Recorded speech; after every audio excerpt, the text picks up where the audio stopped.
I'm Steve Duffy, and welcome to Raw Sportscast Stuff with Duff. My guest today is Bill Okell, local motorsports enthusiast, race car driver, if you will. And Bill, big weekend coming up. You're going down to Indianapolis Motor Speedway. That is true. We leave about a week from now, so counting down the nights, Steve. Mm-hmm. Well, 6 nights. Yeah, 6 days. You know, it's funny coming to do this interview. I was thinking racing Indianapolis Motor Speedway. I drive in here to Galaxy, and I see 3 cars in a dumpster here, and they don't look that bad. And it kind of reminds me of what wrecks look like at the Indianapolis Motor Speedway. So it's a good reminder not what to do.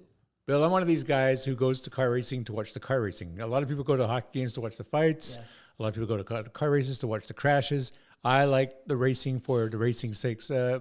Yourself, have you ever been involved in a bad crash that really put you I killed her? Yeah, you know, after doing this for 47 years, I have to think pretty hard on that, Steve. And thankfully, I have not I've not had a serious crash, and it's nothing I'm definitely not looking forward to, that's for sure. And it's been great. The ones I've had have been minor ones, and being able to walk away, and the damage hasn't been that bad. So I tend to err more on the caution in my driving, and it's worked to my benefit here. I've been watching this program on Netflix. It's called, it was a Michael Schumacher documentary. And it hit me, these guys go horridly fast.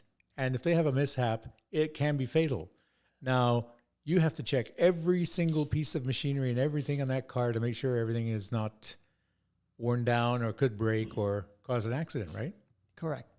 There's a lot of preparation that goes into race car stuff, especially when you're driving cars that were built maybe 10 or 15 years ago, and originally there were cars that were produced in the 1960s or 70s. So you're extra special in your cautionary and also in your preparation too, because these parts wear out, and we have to change them a lot more frequently than a car that's just built brand new. Now you drive an MGB, don't you? It's what year is that? Well, that started out life as a 1964 MGB, and I got it in 1973. The car I'll be racing in Indianapolis Motor Speedway was built in 2014 by the Tennessee Race Shop. It started out life as a 1970 MG Midget, but it was brand new and fabricated and put together in 2014. Now, you rely on a lot of sponsorships. You look at your race car, and there are sponsorship names all over the place, including my next door neighbor, Dan and Pam Lowe, who used to own Victoria Plating. Victoria Plating. They are key, aren't they, to operating a motor vehicle and a race car? One of the key things that really helps and assists our program here is our partners. And some are financial, some are products, some are service. Everything from United Rentals to Castrol Motor Oil to Victoria Plating to East Penn Canada. We have some nationals and some regionals and some locals, Victoria Mobile Radio. We also have Prestone and Autolite. So all of those folks help us out. And it's interesting how the blend works together, how it is sometimes financial and sometimes product. And then from that product, we either use that product or put it in our own cars or end up selling it. I got to ask you, Bill, in this time of COVID, how does a guy go to the States and back with all this quarantining business and passports and whatnot? How do you deal with that? I think the biggest question I get asked, Steve, is how the heck do you get your car across? Well, the benefit here is I have 2 cars. The MGB stays in Canada right now. The MG Midget that we're racing, that one is housed and garaged in San Francisco. So that car moves back and forth across the U.S. quite easily. So not a problem from that perspective, because I really can't get a car across the border without a lot of technical work. For me, getting across, it's not that bad. It's just taking the airline flight, and obviously because I'm double vaccinated and I do my COVID test, and the trick is finding a location that I can get a COVID test down south and get that so I can fly back. So it's not that bad now, but boy, in the beginning, it takes a little bit to go back and forth. You mentioned that you got a car based in San Francisco that's stored there, I guess, housed there. That must cost a fortune. Yeah, Hufker Engineering has been very good with me, and I've been racing with them since 2014 when we started the U.S. Majors Tour. And I would rent the cars for $4,000 a weekend. And they came to me a number of years ago and said, you know, Bill, we're going to be very fair with you because you've been faithful to us. We're going to provide an opportunity for you to own that car. So though rent purchase goes towards the cost of the car, which means after 6 races you own the car outright. And that's what we've gone and done, though. So it's worked out extremely well. So now I'm the proud owner of a 1992 black Hufker MG Midget that will race for the national championship, and it's now owned by me. But you're right, the deal changes now because once it's housed down there, then I'll have to pay a garage fee per month, and we're just starting on that right now, so it'll stay down there. But my desire is, once things loosen up, Steve, is to get the car and bring it back here. We've got some races and some car shows we want to do next year, so that'll be on the menu to have that done, because a lot of people have been asking about that. And we have not brought any of the Hufker cars up here since I started back in 2014, 7 years ago, so it'll be great to bring that car up. A lot of people take that for granted, though, the car show circuit. I saw you last week at the Oak Bay Car Show, and people were flocking around you like wasps to honey. It was just incredible. Yeah. Ken Agate is a great guy, and he puts on the Oak Bay Car Show. It gives me a prime spot. And because it's a special collector car show, it is an opportunity to showcase what we have here. Also an opportunity to get out and meet and greet people. There's been a fair amount of media coverage lately, so it was nice to talk to them about being able to go to Indianapolis coming up in a week or so, and also to get to sign autograph pictures. And it's always been a popular venue for me since I grew up in Oak Bay to see a lot of friends and associates and people that live in the area that know me. And Oak Bay has always been a good car show for me to go to, that it draws a lot of folks from around the area. And hey, I get to see a lot of old Oak Bay high school students too that still live in the area. It's pretty neat. Now explain to me how Indianapolis works. It's not the oval that's famous, the Brickyard. It's a track that's adjacent to it that has a road course, is it not? Yeah. It's called, there are 2 tracks here. It's the Indianapolis 500, which is proper. Then the road course is called the Brickyard Road Course. And the oval, which has 4 turns, 2.5 miles. The road course inside of the oval is 2.36 miles long, shorter than the actual oval, and has 14 turns instead of 4. So the IndyCar guys, they run that twice a year. NASCAR ran it once this year. So it's becoming more and more popular. It is a great course to run on, extremely flat, not too dangerous. There's not too many walls around there. It's kind of like when you drive off the circuit there, it's kind of like driving through your front lawn of your house. It's not that bad. It's very flat, and you don't normally do a bunch of damage there. A few years ago, when I was working at CFAX, I think I said to you on the air, watch out for that corkscrew. You were going down to the Laguna Seca, or I guess it's called Mazda Raceway now. Yeah. The corkscrew is quite a curve. You enter it doing a left down and then a right out at the bottom. And thank you for the T-shirt, by the way, home of the corkscrew. But that is quite a course, isn't it? The Mazda Raceway, or Laguna Seca as it's formerly called, is owned by the town of Monterey and the county there. And they did a lot of work to build that circuit way back in the 50s. And that marquee track with that marquee corner is well known because of that left-right configuration. And of course, it's also known for some spectacular passes there, where Alex Zanardi did a pass in the grass on that for a win in the IndyCar a number of years ago. But it's one of those tracks, Steve, that people have tried to duplicate the corkscrew, but they've never really done that. Yeah. And it's such a unique place, and it's such a unique photo opportunity for people. And also, you're right, it's a high-speed corner where you enter well over 100 miles an hour, and you got to drop 2 gears, and it's a quick left-right configuration. And because it drops so fast, you really don't see the track all that well. So a lot of it's just done by feel until you come out of it. Then you know, okay, I'm pointing in the right direction. When you enter that corkscrew, do you lose a sense of gravity? Yeah, there's a small sensor there. Once you drop vertically, it's just like you're in the zipper ride at the Saanich Fair, where it drops and you feel your stomach kind of lift for about a second and a half. Now, you run under the auspices of the SCCA, the Sports Car Club of America, do you not? That's correct. And are there races in Canada?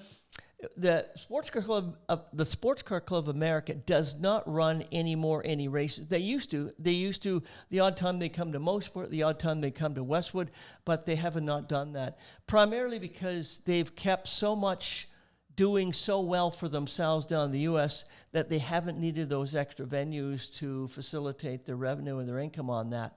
So they've really kept to that. And being that they reorganized their National Championship Series back in 2013 and introduced the Sports Car Club of America's U.S. Majors Tour, then that really solidified that they're staying in the States solely and specifically. Yeah, I'm glad you mentioned that track in Coquitlam. Westwood. Yeah. My dad and I, when I was a kid, we used to go there to watch the car races. Yeah. Now it's a housing development. Yeah. It's a sad thing when tracks go bye-bye. But I guess it's once again, it's a dollars and cents thing, isn't it? Yeah. I mean, we can't fault the Sports Car Club of BC when they initially got involved. And it's like a lot of clubs. They don't have any money to buy the facility, but they have enough money to lease that. And that was the deal back there. They leased it off of the provincial government. And our provincial government was very fair to do that. But as the housing began to encroach in, they began to warn us back in the late 80s and saying, look, guys, after 25, 30 years, we have to let you know the housing is encroaching up towards where the track is. And there's a good possibility that we may want to acquire that unless you want to buy the property. And if you can't, then we may want it back. Out of real estate. And the leases got shorter, 25 years down to 15, down to 10 and 5. Then we went year to year until, and let's face it, we had a warning, Steve, but like many opportunities, you have enough money to run a racetrack, you just don't have the money to purchase it, and that's what we didn't have. I remember going down to Laguna Seca with my friends on my motorcycle. Yeah. We went down there for the World Superbike races, and the first place they say, we got to go to the corkscrew. And that's a crazy turn for a motorcycle as well as a car. The straight stretch in front is huge, it's long, but it has a rise before you hit the hairpin. Yeah. It's interesting because part of you hits this rise. It's almost like you feel like you're going to fall off your tabletop here before you do a left-right configuration. So it also adds to the mystique and the ability, and also I guess really the setup for that corner, because you're right, you're ripping up the riser. I mean, in a short period of time, we run almost we incline almost about 10 stories there in a very short period of time, and then you're on top of this tabletop, and you got to hit the brakes and make sure you don't lock the brakes up and head into the gravel trap. So there's a lot of busyness with your driving going on in that configuration. What speeds does your race car achieve? The highest speeds we've got, either the MGB or the MG Midget, we got at U.S. Auto Club Speedway down in Fontana. We're about 125 miles per hour. That's freaky fast. Yeah, it is. And you go on a high banked oval, which we are down at U.S. Auto Club, and the car really clamps to the ground. So even though there's a large sense of speed, it's also a sense of comfort knowing that either my car or Hufker's car, we have a good aerodynamic package that allows us to suck down to the ground. So there's not much of a chance of getting in trouble. You're just carrying speed around that high oval until you head into the first corner there.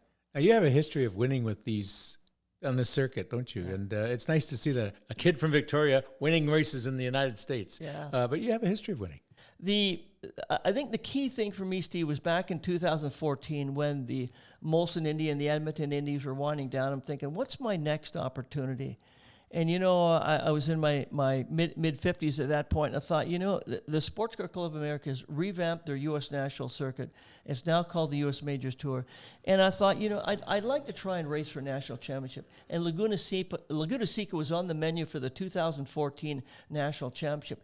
The other thing that the SCCA did, which was very fair with us, is we used to run specifically, it was an East Coast Championship. Every year you go to Road Atlanta, Mid-Ohio, Road America. And the Sports Car Club of America said, let's change that around and rotate that. So every third year we'll come to the West Coast. And the first year they did that was Laguna Seca. So I said, I'm in. So that's where I teamed up with Hufker. They provided the opportunity, the cars for me, and we went there. And in the first year there, I didn't win any U.S. Majors Tour races, finished 10th at that national championship, continued on with them, and for the last 6 years, I've been able to win 6 U.S. Majors Tour races and won the Western Conference Championship in 2017, the same year we went to Indianapolis. So it's been great, a good opportunity, and kudos to the SCCA for what they've done in revamping that national series. We've also had gone to a total of 3 national championships, Laguna Seca, Sears Point, and Indianapolis.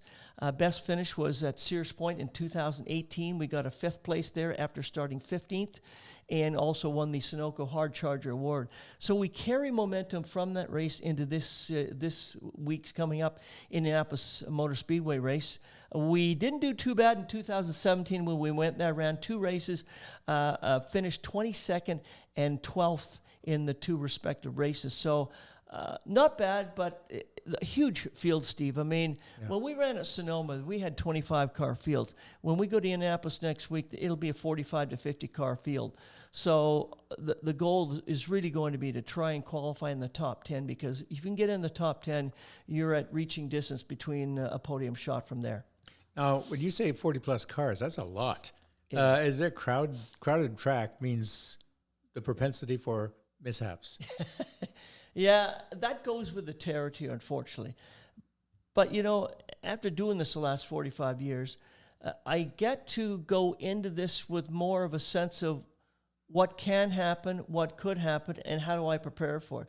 So there's a fair amount of rhythm, a fair amount of planning goes out into the first couple of turns off that green flag, positioning yourself where you want to be in case problems show up. And historically, I've had a pretty good have had a pretty good history of getting through the problems and moving on from there. That's like, for example, at Sears Point, same thing happened there. Started 15th and finished 5th. I'd like to start in the top 10 at Indy and then grow from there. So hopefully I will continue to move as I've done historically in these national championships, and move up to the field as the race goes on. It's a long race. It's 19 laps or 40 minutes. So it gets pretty tiring once you start making all those 14 turns per lap, a 2-minute lap. You can do the math. You're switching gears and braking a lot during that time. Now, people say motor car drivers or race car drivers are not athletes. I disagree wholly, because you can lose a lot of weight in the course of a race, can't you? Yes. Usually I'll lose between 4 to 5 pounds, something like that. But I do a lot of workout. I've been in the gym now for over 30 years now, and I have a lot of upper body workup. So that really helps me out with that. But it's just that conditioning, Steve. It helps when you get into that race, where some people you see after the race are extremely tired. I'm not that tired at all, which is good. So it's the conditioning that helps out. Plus, Hufker's been very good at setting up a balanced car, which means I'm not having to muscle that thing around very much. I can really finesse that thing around. So it's not like you're really muscling a 3,800-pound car around on sharp corners. The car only weighs 1,500 pounds, and they have it balanced pretty well. So it's a good opportunity to drive a car that doesn't beat me up too much. That leads me to my next question, Bill. When you go to the States, do you have a crew there, or do you take a crew with you? How big is it? Yes and no. For this race here, the crew leaves on Tuesday from San Francisco. They're taking 6 other cars with them. So that team and organization will head there with everybody. So essentially at this point, I'm just going down by myself, and then I'll meet the team and the crew down there, and we'll get set up next Saturday. And once again, you got to make sure every part is sound. No braking, nothing's worn. Yeah. Everything. It's hard. It's tough. I've talked to Joe Carr, who's our crew chief here, and I've talked to him on the phone every 2 or 3 days. And he's given me a report of all the things that they're moving through to make sure that everything's okay. And it's like a checklist we have. So there's a number of changes we're making to the car. But gosh, the races we run, Steve, we've taken a first, 2 seconds, and a third between Buttonrillo near Bakersfield, and then again in Denver about 4 weeks ago. And we ran flawlessly. We made all the sessions, made all the laps, everything worked fine. So we go into this with momentum, knowing we've got a car that's not only fast, but it's also extremely reliable. Now, when you go down to the States, these tracks, they're pretty big tracks, aren't they? Yeah, that's the interesting thing about U.S.-born tracks, because they're all between 2 to 3 miles long, and they're 14 14 to 15 to 16, 17 corners.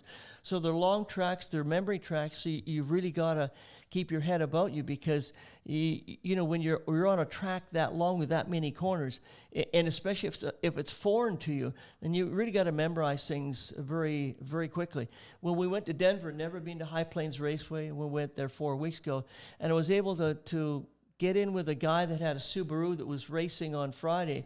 He let me sit in the passenger seat, and we did about a half an hour laps, and that was really all I needed. But again, another 2.5 mile track, it had 14 turns, so had to quickly memorize that, because once we got in the racing on Saturday and Sunday, we didn't have a lot of time to do very well. And then we finished, we got a second and a first there, so it worked out very good. Famous scene in the movie Rush with Chris Hemsworth playing James Hunt and his fight with Niki Lauda. Yes. There's a scene there where he's lying in bed, mentally picturing the track and the turns and the gears he has to go through. Do you do that? To a certain extent, sometimes I do that. I spend a lot of time watching videos.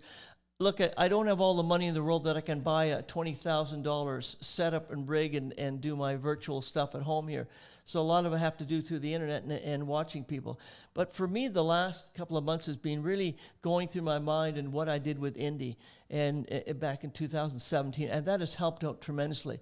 Plus, I got a video from Brian Lynn, and he was a national champion in 2016. I got his video from Indy, his in-car video, and that just kind of reacclimatized. So there's a number of things I can do that helps me get me set up towards what I want to do and how I want to do this. And I go there knowing that, look, within the first 2 or 3 laps, I'm back into the groove. I know where my brake markers are. Everything's fine, and then we're going from there. The nice ability that at least I can say I've been a quick learner at all the tracks I've gone to. So after a very short period of time, there's no sense of unknown. I'm right back into my rhythm, and we're starting to shorten up in the brake marks and quicken up in my acceleration points, and back to, you know, at fairly quick times at a fairly quick rate. Bill, what's the toughest track you raced? Oh, boy. Laguna? That is a very good question, Steve. You know, I have not enjoyed Thunderhill Raceway Park, which is near Sacramento. A lot of inclines. So I would say that's probably one of the toughest. It's a narrower track, and it's a good... Yeah. There are 2 tracks they join, and they make a 5-mile track there with over 35 turns.